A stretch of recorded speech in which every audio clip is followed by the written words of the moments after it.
We are Silicon Valley entrepreneurs on a mission to channel messages of hope from the other side. Hi, I'm your host, John Thomas.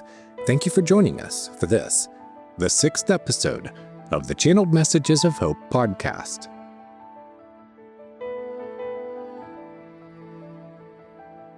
May is for mothers, so today we are sharing with you the messages we received from the other side of the veil in honor of all the mothers out there, including the mother of us all, Mother Nature. The Earth is our mother, and she needs us during this crucial hour as our climate changes and our society struggles. It's a message we heard from many of the souls we spoke with, a message you too will be hearing in a moment. We call the planet Mother Earth for good reason, but have you really thought about why? Yes, the Earth, what some people call Gaia, is our mother because she gives birth to all life here and sustains it. We can thank her for our food, our shelter, our lives. More than a metaphor, it's a truth about the planet's essential nature. During our channeled conversations with Wayne Dyer, Francis of Assisi, and Mohandas Gandhi, they spoke of the planet as a living entity with a soul, an eternal nature. And they called on all of us earthlings, her children, to open our hearts to her. We'd like to let John Muir, botanist, conservationist, and founder of the Sierra Club, to tell you himself. Here's what he told us during our conversation with him. The soul of Mother Earth is there when you look out at all that the Earth has to offer and all the astounding, magical places. All you have to do is be still, and you can feel the soul of Mother Earth. You can see the soul of Mother Earth. It is a beautiful soul, and nothing less than that could create some of the amazing places that we have. And it is a very poetic soul. It's a soul of generosity. It's a soul of nurturing. But more than anything, it's a soul that is about expressing themselves through the beauty that they provide. And its want is nothing more than just to be recognized as a soul. This is a soul that has provided our home to us and provided all the beauty and provided the homes for the animals and the wildlife. And this is a very generous soul who lives to be the mother. And I just want you to know that when people feel different in nature, it's because they are connecting with the soul of Mother Earth. And it's genuine. She needs to be respected, and she needs to be loved and adored. And she needs to not be taken advantage of. Connect with the soul of Mother Earth. This is the essence of the message. In 7 words, Mr. Muir just told us what we can all do to be part of the solution. Love our mother. 3 words. Later, we'll play a clip of St. Francis's message about this subject. But before we go any further, new listeners to the podcast might be wondering how they just heard the voice of an environmental hero who died on Christmas Eve in 1914. Let's get you up to speed before hearing more channeled messages. Through a process known as mediumship, we contacted 19 influential souls on the other side to ask them how to heal the planet and ourselves. And we compiled these fascinating conversations in a book, Channeled Messages of Hope by Carol and Thomas. The souls spoke through our friend Sam, who is a physical medium, meaning she doesn't just relay messages from the other side. She actually allows the souls to borrow her vocal apparatus and speak directly. It's a talent, or you might say a psychic gift she developed by manipulating her chakra system, the subtle energy of the body. In episode 1 of this podcast, you can learn more about Sam's process and background, and of course, the full fascinating story is delivered in our book. Sam is a rare breed. Most mediums are fully conscious when they tune in to relay messages from the other side, but Sam goes into a trance state and doesn't remember anything when she comes out of it. This way, the other side communicates directly through her. It's a truly remarkable thing to witness, and a truly powerful thing to experience. And when we say, hear the souls speak, you actually get to hear it for yourself. It's one reason why people who hear this audio say it's been transformative. By listening, they are actually connecting with the other side. And the other side is saying, connect through your heart with the planet. Sam and Carolyn saw the potential for using Sam's talent as a medium to channel messages of hope from the other side. Listen to this clip from the introduction of the audiobook, where Carolyn shares how the inspiration came to her. It's a fascinating story. The person she refers to as Baba is a highly evolved soul who reached out from the other side with a message for her. While taking a shower in August 2022, an idea popped into my head to take this experience a step further and explore channeling other souls through Sam while I asked the questions in a conversational style interview format. After several successful test interviews, including one with British singer David Bowie, an artist that both Sam and I love, a flash of inspiration to create a Messages of Hope book based on such interviews came to me, and the project began immediately. Through Sam, I shared my idea about the project with Baba, the Hindu guru on the other side. Baba then began to fill in the gaps. Well, I am on a council, the council. I am with other souls, and we are talking about your project because we want to send hope. Messages of hope. We want the people to know that we are witnessing their struggles, but we see that Mother Earth is struggling most of all. We are looking forward to giving information to you. Further, it was revealed that the council were the ones that had downloaded the idea of the project to me in the first place. After Carolyn received the message about her project being supported and directed by a council of influential souls on the other side, we embarked on a journey to channel their messages by interviewing influential scientists, environmentalists, activists, policymakers, and authors. Interviewed by Carolyn through Sam, then by myself as the project drew me in, the souls told us how they see the world situation and what can be done about it. And we heard time after time, you might have guessed it already, that the Earth is our mother. She is alive, not just full of life, but full of soul. And she is struggling.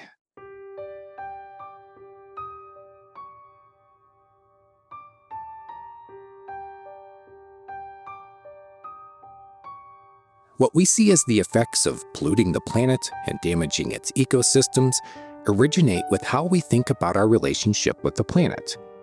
It's the root of the cause. So it's not just about the pollution fouling the air and the greenhouse gas emissions causing the warming and the 10,000 other ways we are mistreating our home. It's the presumptuousness driving the behavior. We expect mom to clean up our messes and tolerate our abuses. We must reckon with what we've done. How many people know that the planet is alive and has a soul? How many people think that death is the end and there is no such thing as the afterlife? Even though I think we know the truth deep down inside, we ignore it. And by ignoring it, we can justify the presumption that whatever mess we leave behind isn't our problem. These are the beliefs that must be challenged as part of our evolution. And it all begins with our relationship with our mother planet. She's not just a rock circling the sun. She's our source of life. And she is alive and aware and only asks for our appreciation. John Muir spoke eloquently about this subject. Let's hear again from him in the following clip. Every time you see something that's amazing, stop, appreciate that, thank her. She's given that to you for your enjoyment, for your peacefulness. She's given that to you. Just the respect. and treat her with respect and kindness. Can you imagine what an enormous level of appreciation there would be, what a shift that would be if people could send that love to her, because she has asked for nothing in return. But appreciation is something that would definitely help and give some of that love back. But the thing is that when you go from taking it for granted into abuse, then you get into a whole different area. I mean, just as if you take a person for granted and then you abuse them, they can only take it for so long before they stop giving you what they used to give you. I think often about this subject of our relationship with Mother Earth. Where I live in Northern California features some of the most beautiful landscape in the world. The Sierras, where Mr. Muir laid eyes on the natural beauty that made him fall deeply in love with Mother Nature and do everything in his power to protect her, isn't far from here. It's intolerable to think how that natural beauty is taken for granted and abused. Many nights I've sat up late wondering, where did we go wrong? Wondering how generation after generation of people over the last couple centuries could justify what we're doing. The other night, something finally clicked into place for me.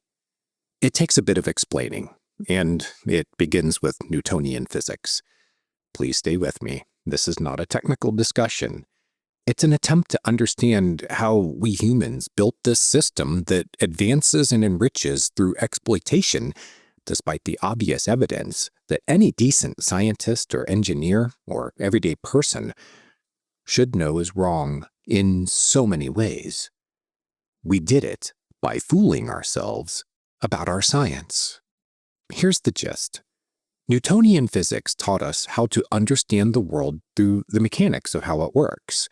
With it, humanity built all the marvelous machines of civilization and unlocked secrets of the universe. And because it worked so spectacularly, just look at all the wonders we've built, we failed to challenge a false assumption that entered our thinking along with our success, that nature is our domain, giving us the right to do with it as we please. In a colossal mistake of our science, physics took us off the right path for understanding our world by focusing attention away from where the answers are found, the study of life, ecology. The study of life through the lens of physics is fatally flawed. I'll read for you the opening paragraph of a paper that I encountered that really changed my thinking about this. Quote, 3 centuries after Newton framed reality in fixed laws and deterministic equations, science has reached a radically new frontier, argue biochemist and complex systems theorist Stuart Kauffman and computer scientist Andrea Rolli. The biosphere, life's evolving web, is not a clockwork mechanism, but a self-creating, unpredictable system. Organisms constantly repurpose their worlds in ways that cannot, even in principle, be foreseen or captured in a mathematical framework.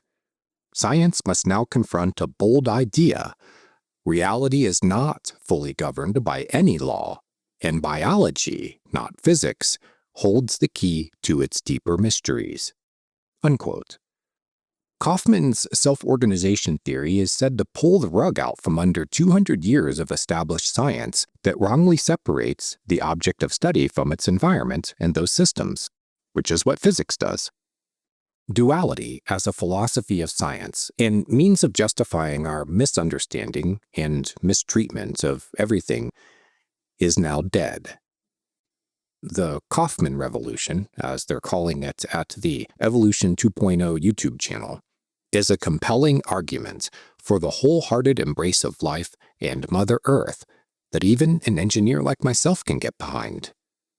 And when we're done reckoning with what a colossal mistake we've made, the hardest part is still to come, making up to Mom for what we've done by cleaning up our mess. Our science can and will help put our mother back together. But the souls we spoke with say the healing begins in the heart. There is a spiritual side of the equation as well as a science side. And for that subject, we'd like to play a clip of Francis of Assisi, the patron saint of ecology. We must treat our earth as a loved one. We must love the earth because the earth is not feeling loved. The connection is broken. Without respect for the earth, without respect for our environment, the earth feels disrespected and betrayed by the people. The people are not embracing the planet as a loved one. They are looking for the planet to blame at this time. The planet has not served them. It cannot keep up with their demands. The planet is a living, breathing thing. And if you were treated as such, you would also be angry. And the lesson is that we need to come together and we need to be kind to each other and honor each other. We need to love each other as best we can and love everything in our world.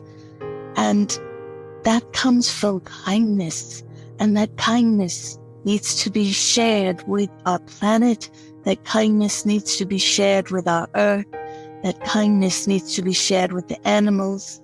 And to see the earth as someone who can read our thoughts, read our intentions, give the earth the respect that we would ask, and that is to be treated with kindness and honor. So many years, so many lifetimes of maltreatment, it is going to need many years to recover and to heal. And that is a way to look at this as a healing for the earth. We need to heal the earth. And I had hoped that humanity can start to love and to heal the earth.